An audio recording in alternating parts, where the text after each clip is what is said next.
L'église de nos amis, que le ciel s'ouvre, nous voulons voir ta gloire, que ton nom soit béni. Merci, Maître, et Amen. Amen. Voilà, je vais vous parler du Seigneur Jésus ce soir. Amen. Amen, que Dieu soit béni. Et de rien d'autre, parce que c'est lui qui prime. C'est lui qui est souverain sur toutes choses, on va le voir ensemble, que Dieu soit béni. Merci Seigneur. Et tout de suite, j'aimerais lire un texte avec vous. C'est dans le dernier livre de l'Ancien Testament, le livre de Malachie. Et c'est au verset 6. C'est le dernier texte de la parole de Dieu et pratiquement la dernière prophétie de l'Ancien Testament. C'est écrit ça. Et ça l'a parlé à beaucoup de monde, ce verset-là, que Dieu soit béni. Il ramènera le cœur des pères à leurs enfants et le cœur des enfants à leurs pères. Amen. Et ça, c'est une promesse. C'est une prophétie suivie d'une promesse, que Dieu soit béni. Et il y a des temps, vous voyez, il y a des temps pour qu'une prophétie s'accomplisse.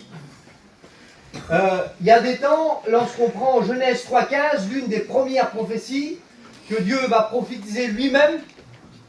Il dit que son fils écrasera la tête de l'ennemi et qu'il aura la victoire, alors qu'il n'y avait pratiquement rien, déjà. Mais Dieu prophétise. Et cette prophétie-là s'accomplit pratiquement 4000 ans plus tard. Vous voyez, une prophétie, ça peut se prononcer et avoir son accomplissement beaucoup plus tard. Et une prophétie peut arriver et elle peut se réaliser ce soir. C'est ça une prophétie de la parole de Dieu.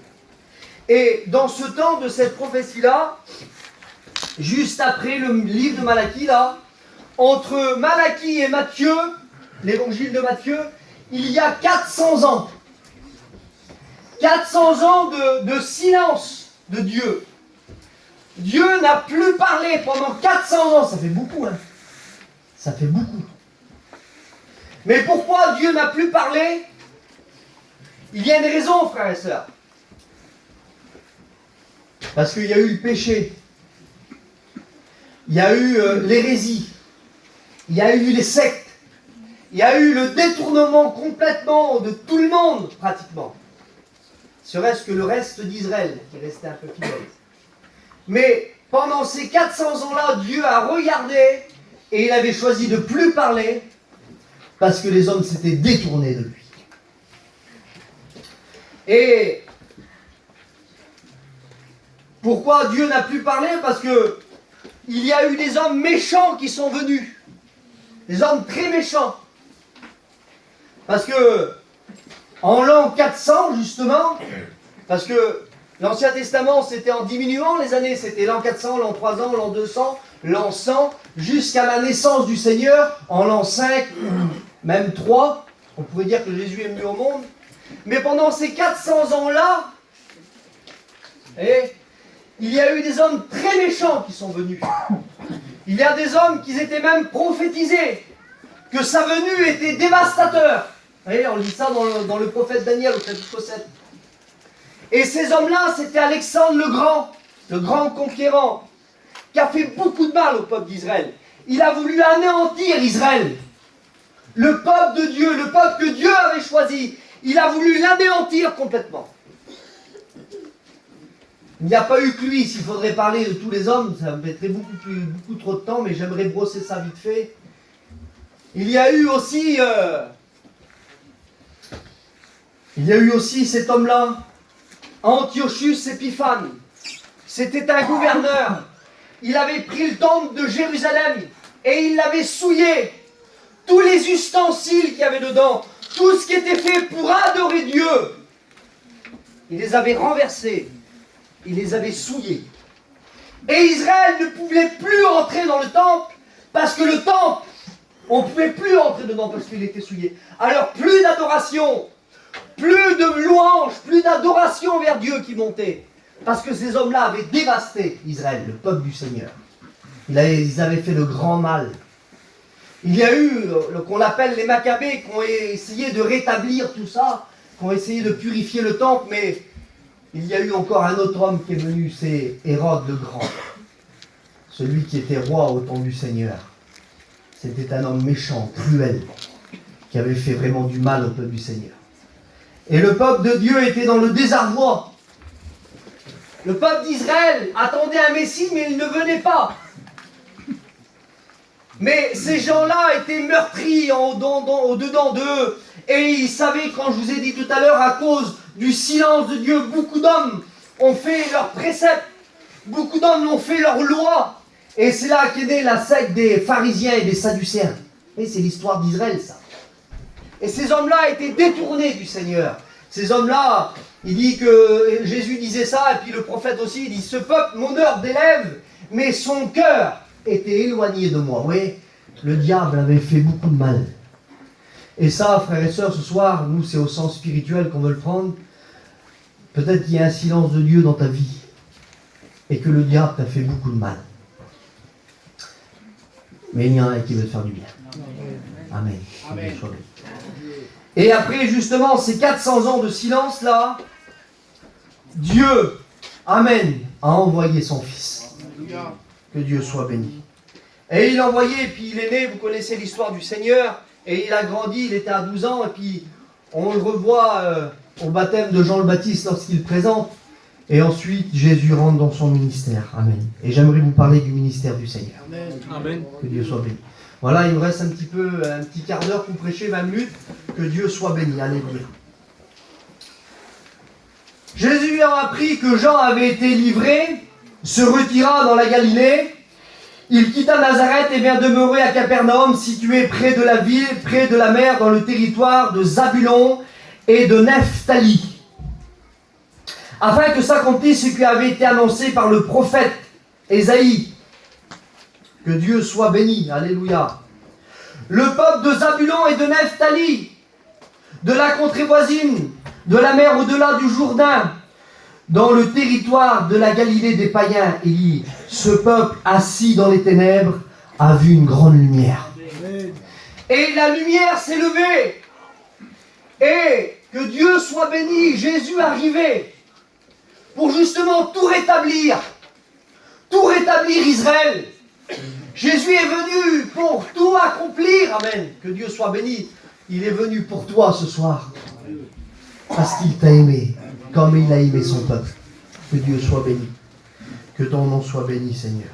Et son ministère se faisait autour du lac de Galilée. Autour du lac de Galilée, c'était Zabulon, c'était Nephtali, c'était Issachar, c'était Azer, c'était tout ça. C'était aussi les villes, c'était Capernaum, Bethsaïda. C'était tout le lac de Galilée. Pour ceux qui n'ont jamais été en Israël, moi j'ai jamais été en Israël, mais je vois un peu la géographie. Et pour ceux qui n'ont peut-être pas une idée, le lac d'Annecy, vous voyez, ce grand lac d'Annecy en Savoie, eh ben, il est entouré de beaucoup de villes autour. Et tous les gens viennent au bord de l'eau. Et c'était l'endroit de prédilection du Seigneur. C'était là où il voulait faire son ministère, parce qu'il y avait beaucoup de gens. Et des gens souffraient là-bas.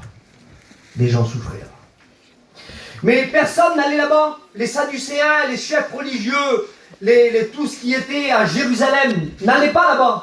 Parce que là-bas c'était trop haut, c'était trop rejeté. Mais pourtant, il y avait des gens qui avaient besoin. Comme pour toi. Des fois tu te sens délaissé, abandonné de tout le monde. Tu te sens seul. Mais Christ t'aime lui. Et il est capable de venir vers toi ce soir. Il est capable de te faire du bien. Que Dieu soit béni. Merci Seigneur. Écoutez ce qu'il est écrit. Oui, la prophétie s'avait accomplie. Que Dieu soit béni. Christ est venu, salut, grande lumière paraît. Et c'est ceux qui étaient assis dans la région de l'ombre de la mort, la lumière s'est levée. Et Christ vient. Et il rentre dans son ministère, le Seigneur. L'évangile de Matthieu, chapitre 4, et le verset 17. Il dit, dès lors, Jésus commença à prêcher. Seigneur, il prêchait comme nous, le Seigneur. Il prêchait de la même façon que nous. L'évangile de Dieu, l'évangile de son Père. Et lorsqu'il prêchait, il disait ça, regardez. Repentez-vous, car le royaume des cieux est proche. C'est ce que le Seigneur disait, c'était tout simple. Il disait aux gens que l'ennemi leur avait fait du mal, mais que s'ils se repentaient aussi du mal qu'ils avaient fait à Dieu, de l'abandon de Dieu dans leur cœur qu'ils avaient, s'ils se repentaient et qu'ils se retournaient vers Dieu, Christ les pardonnerait. Amen. Que Dieu soit béni. Et c'était son message préféré au Seigneur. Repentez-vous, car le royaume des cieux est proche. Qu'est-ce que c'est la repentance? Parce que c'est une doctrine de la parole de Dieu. Vous voyez, on ne peut pas acquérir le salut juste en levant une main. Moi, je ne suis pas contre les mains, je ne suis pas contre les appels. Que Dieu soit béni pour ceux qui les font, et ça marche. Que Dieu soit glorifié. Mais c'est pas parce que tu fais ça que tu recevras le pardon de tes péchés. C'est pas parce que tu fais ça que tu seras sauvé. C'est parce que tu diras, Seigneur, Jésus-Christ, notre Père, je t'ai abandonné, Seigneur, j'ai pu penser à toi, j'ai péché contre toi, c'est le Seigneur.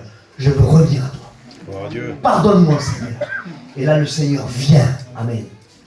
Et avec son pouvoir de pardon, il te pardonne. Et ça, on ne peut pas passer outre. C'est un chemin qu'on doit y passer, la repentance. Et peut-être que ce soir, tu veux te repentir, certainement. Peut-être que tu as un cœur attristé. Il dit que la tristesse, selon Dieu, nous dit l'apôtre Paul, ça parvient à une repentance. Vous voyez, lorsqu'on est triste des fois, lorsqu'on se sent accablé, lorsqu'on a du poids sur les épaules là, qui nous pèsent, là, nos problèmes qui nous accablent, eh bien, profites-en de penser à Dieu dans ces moments-là. Parce que c'est pas quand tu es riche, c'est pas quand tu vas dans les restaurants, c'est pas quand tu vas faire ce que tu veux que tu penses à Dieu. C'est souvent dans la tristesse qu'on pense à Dieu. Profite, si ce soir tu sens une tristesse dans ton cœur, de t'approcher de Dieu, profites-en. Oh Dieu. Repends-toi devant lui. Qu'est-ce que c'est la repentance? La repentance, elle implique une reconnaissance. Ouais, une reconnaissance de tes péchés, sachant que tu es coupable envers Dieu. Tu triches, tu es un menteur. Je parle pas aux chrétiens ce soir, je parle aux inconvertis. Tu triches, tu es un menteur, tu es un tricheur. Tu ne peux pas t'approcher de Dieu parce que tu te sens sale. Parce que les choses de Dieu, c'est quelque chose de saint, de pur. Et toi, tu te refuses d'être chrétien parce que tu sais que tu as de la méchanceté, que tu as de la haine, que tu as de la discorde un peu partout. Ouais. Tu dois reconnaître que tu es saint ce soir pour t'approcher de Dieu. Que Dieu soit béni. Ça implique une reconnaissance de tes péchés. Ça implique aussi une confession. On n'est pas des catholiques, nous. Mais les mots français, c'est ça. Tu dois te confesser devant Dieu. Tu dois lui demander pardon pour tout ce que tu fais de mal. Parce que tu as offensé Dieu. Tu as offensé à Dieu. Tu ne veux pas de Dieu, tu offenses Dieu. Tu refuses Dieu, tu offenses Dieu. Tu dois reconnaître. Tu dois confesser.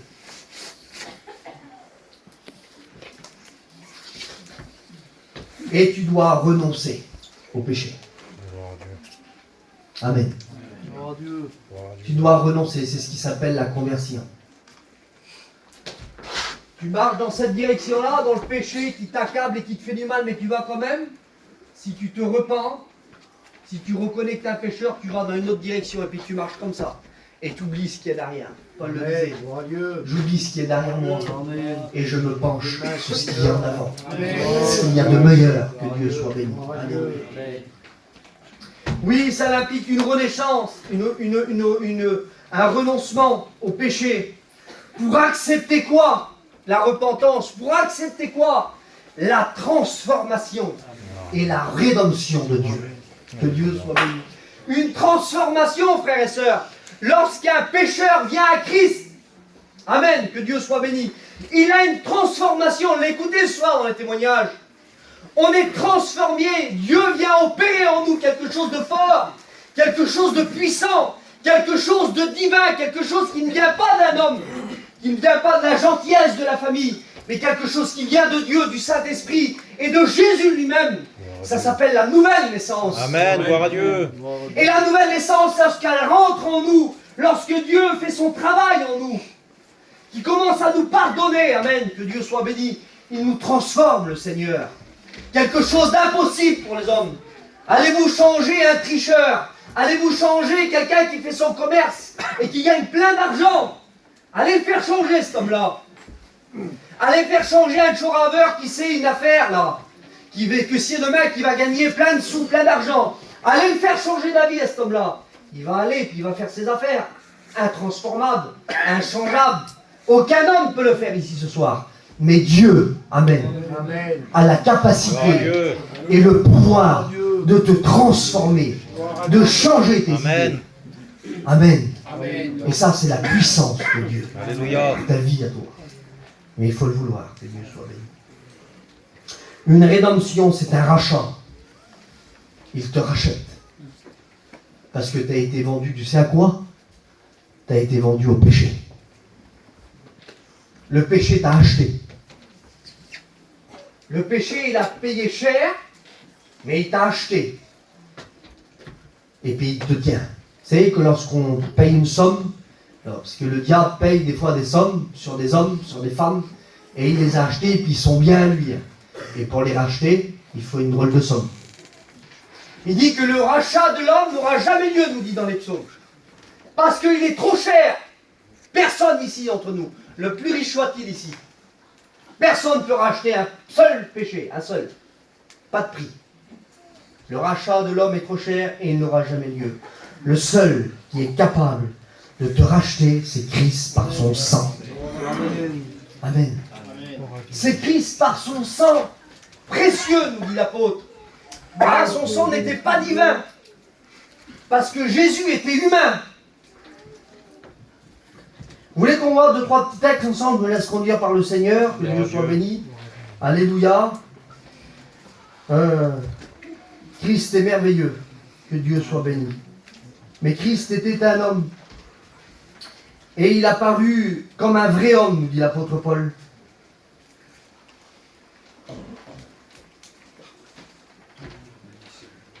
Christ était un vrai homme. Il dit qu'il était né d'une femme, né sous la loi. Et que le Seigneur, dans son ministère, là, il est parfaitement homme. Vous voyez? Parce que le corps humain, l'humain en lui-même, il est composé de corps, âme, esprit. Et Jésus était composé de ça aussi. Il était composé d'un corps parce qu'il a dit à son Père, forme-moi un corps. Et donne-moi un corps. Parce que Jésus au ciel, Christ, le Sauveur, le Fils de Dieu, au ciel, il était comme son Père. Il était comme le Saint-Esprit. Il n'y avait pas de corps là-bas. Mais il a dit, forme-moi un corps. Et je viendrai habiter parmi les hommes. Je viendrai habiter parmi eux. Et Christ, à ce moment-là, il est revêtu d'un corps. Amen. Il est né d'une femme, né sous la loi, je vous l'ai déjà dit.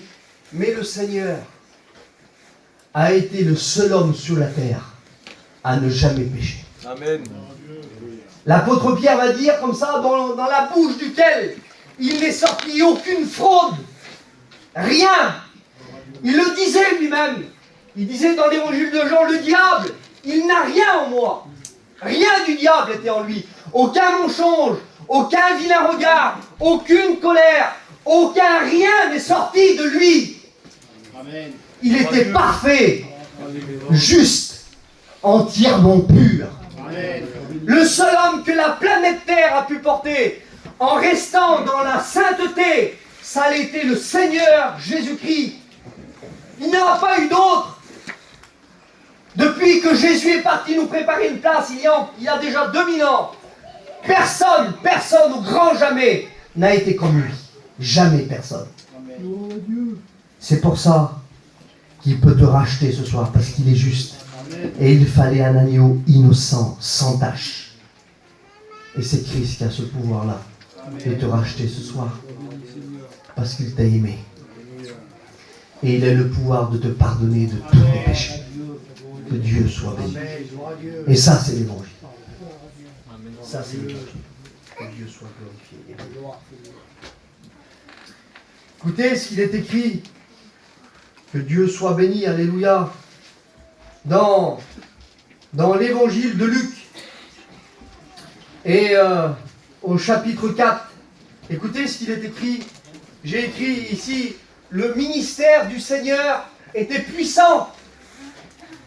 Son ministère, c'était une révolution. Son ministère, c'était quelque chose d'extraordinaire. Lorsqu'on lit les évangiles, il y a les miracles, les délivrances, les résurrections. Rien n'était plus fort que ça. Jamais personne, nous dit l'Écriture, en Israël n'avait vu ces choses-là. Les gens étaient étonnés de ce qu'ils voyaient. Parce que jamais pareil ni miracle ne s'avait fait en Israël. Mais c'était le Fils de Dieu qui venait. Amen. Un homme. un homme parfaitement homme. Et j'aimerais vous dire ça, dans son âme et dans son esprit. Vous voyez, les choses qui ne se voyaient pas, on voyait son corps. Il a eu faim, il a eu soif, il était fatigué. Il a eu besoin des choses, le Seigneur, comme nous, il était fatigué, le Seigneur. Mais dans son âme et dans son esprit. Écoutez ce que dit l'apôtre Paul. Il dit, il dit que toute la plénitude de Dieu résidait en Jésus-Christ. Dans son âme et dans son esprit, Jésus était Dieu parfaitement. Parfaitement, il était Dieu. Il était Dieu, Emmanuel, Dieu au milieu des hommes. Et c'est pour ça que lorsqu'il passait, frères et sœurs, lorsqu'il passait quelque part, le Seigneur, il se passait des choses extraordinaires. Écoutez ce qu'il est écrit dans l'évangile de Luc, chapitre 4. Il dit, Jésus rempli du Saint-Esprit. Rempli du Saint-Esprit. Il est dit comme ça dans l'évangile de Jean que Jésus, l'Esprit lui a été donné sans mesure. Sans mesure, l'Esprit sur lui. Sans mesure. Moi, ce soir, je vous le dis sincèrement devant Dieu, je suis saisi par l'Esprit pour vous parler. Alléluia. Je suis saisi par l'Esprit de Dieu, mais demain, je ne serai plus saisi par l'Esprit de Dieu. Je vais peut-être être découragé, être faible, mais Jésus, amen, il était revêtu de la puissance du Saint-Esprit. Alléluia. Tous les jours de sa vie, du matin au soir, pendant 33 ans comme ça et demi, 33 ans et demi, il a été revêtu de la puissance du Saint-Esprit. Jamais l'Esprit de Dieu ne s'est retiré une seconde de lui. Parce qu'il était lui-même Dieu. Amen. Dans son âme et dans son esprit. Alléluia. Mais il marchait parmi les hommes parce qu'il avait un corps. Alors Jésus, revêtu de la puissance du Saint-Esprit, retourna en Galilée. Et sa renommée se répandit dans tout le pays d'alentour. Il dit, il enseignait dans les synagogues et il était glorifié par tous. Amen. Gloire à Dieu. Par tous. Il n'y a pas un homme, il n'y a pas une femme qui n'accourait pas vers lui. Il n'y a pas un enfant qui ne venait pas se jeter dans ses bras. Personne n'était comme lui. Personne n'avait sa gentillesse. Personne n'avait son amour. Personne n'avait son approche. Personne n'avait son regard. Avec un seul regard, une fois, il a appelé un disciple. Il l'a regardé, il a dit, suis-moi. Juste avec un regard, convaincu d'être son Gloire à apôtre. Dieu. Juste avec un regard. Le Seigneur était parfait. Le Seigneur était rempli d'amour. Amen. Amen. Rempli de compassion pour toi encore ce soir. Pour toi, pour te délivrer. Pour venir te chercher là où tu es. Amen. Que Dieu soit béni. Il dit, il se rendit à Nazareth où il avait été élevé. Et selon sa coutume, il entra dans la synagogue le jour du sabbat. Il se leva pour faire la lecture. Et on lui remit le livre du prophète Ésaïe. L'ayant déroulé, il trouva, c'est lui qui le trouve, c'est pas un autre. Il trouva l'endroit où il était écrit. Ce rouleau-là, c'était des pots de bêtes coudues ensemble. Il fallait être Einstein pour trouver le texte. Mais Jésus connaissait les Écritures. Amen. Il connaissait la parole. Amen. Il n'y avait rien à lui apprendre. Parce que vous savez pourquoi? Je vois Jeannot les bénir ce soir. Parce qu'il écoute parler du Seigneur et il aime ça. Amen. Que Dieu soit béni. Parce qu'il était lui-même la parole. Amen. Ça te dit bien, Jeannot, hein? Que Dieu soit béni. Alléluia. Il était lui-même la parole de Dieu. On ne pouvait rien lui apprendre. Rien. Et il trouva l'endroit où il était écrit « L'Esprit du Seigneur est sur moi, parce qu'il m'a oint pour annoncer une bonne nouvelle aux pauvres. » Et le Seigneur ne parlait pas ici des choses financières. Le Seigneur ne parlait pas à celui qui n'avait pas de sous, annoncer aux pauvres. Le Seigneur parlait de la pauvreté spirituelle que le peuple était descendu. Ils étaient pauvres, ils n'avaient plus rien. Ils n'avaient plus d'espérance en Dieu. Les 400 ans de silence les avaient tués. Comme toi ce soir, peut-être que le diable t'a tué. Tu n'as plus d'espérance, plus de vie, plus de goût. Mais Christ t'amène. Il est venu t'annoncer une bonne nouvelle. Amen. Il est venu pour toi, alléluia. Gloire à Dieu. Il m'a envoyé pour guérir ceux qui ont le cœur brisé. Un cœur brisé. Qui va réparer un cœur brisé? Qui va consoler un cœur brisé? Qui va réparer? Qui va recoller le morceau? Personne. Mais Christ, lui, il est capable. Amen. Amen. Il est capable de venir et de recoller les morceaux. Ah, même si on voit encore les fissures, il y a des petites fissures des fois qui restent. Mais il est capable de recoller les morceaux. On est capable de voir que c'est un cœur. Même s'il y a des petites traces dedans, mais on reconnaît le dessin. Il recolle les morceaux. Amen. Il veut les recoller les morceaux de ta vie ce soir. Amen. Et les mettre tous ensemble comme ça. Pour former un beau cœur. Amen. Un cœur qui veut mettre de l'amour. Il dit, je changerai votre cœur de pierre. De pierre, il dit. Et je le changerai en cœur de chair. Amen. C'est toutes les textes de la parole de Dieu, que Dieu soit béni. Et pour proclamer aux captifs la délivrance. Captifs, la délivrance, il est tard. Je vais arrêter maintenant la parole de Dieu. Et pour redonner la vue aux aveugles, et pour envoyer libres les opprimés. Amen. Et pour publier une année de grâce du Seigneur. Écoutez, on ne peut pas aller plus loin parce que le temps est déjà passé. Et Jésus t'aime. Gloire à Dieu. Jésus t'aime d'un amour éternel. Il est le seul à t'aimer comme ça. Personne d'autre dans le monde t'aimera de cette façon. Écoute, confie-lui ta vie ce soir. Approche-toi de lui. Ose te repentir. Ose dire au Seigneur, Seigneur, j'ai fait mal, c'est vrai. Mais Seigneur, je veux me repentir. Je te demande pardon, Jésus. Je veux m'approcher de toi parce que tu es trop gentil, tu es trop amour, tu es trop bon. En plus, tu veux changer ma vie. Seigneur, je te la donne ce soir. C'est la prière que tu dois faire. Amen. Allez, on prie le Seigneur maintenant. Seigneur, nous te remercions pour ta parole. Ta parole qui est vivante.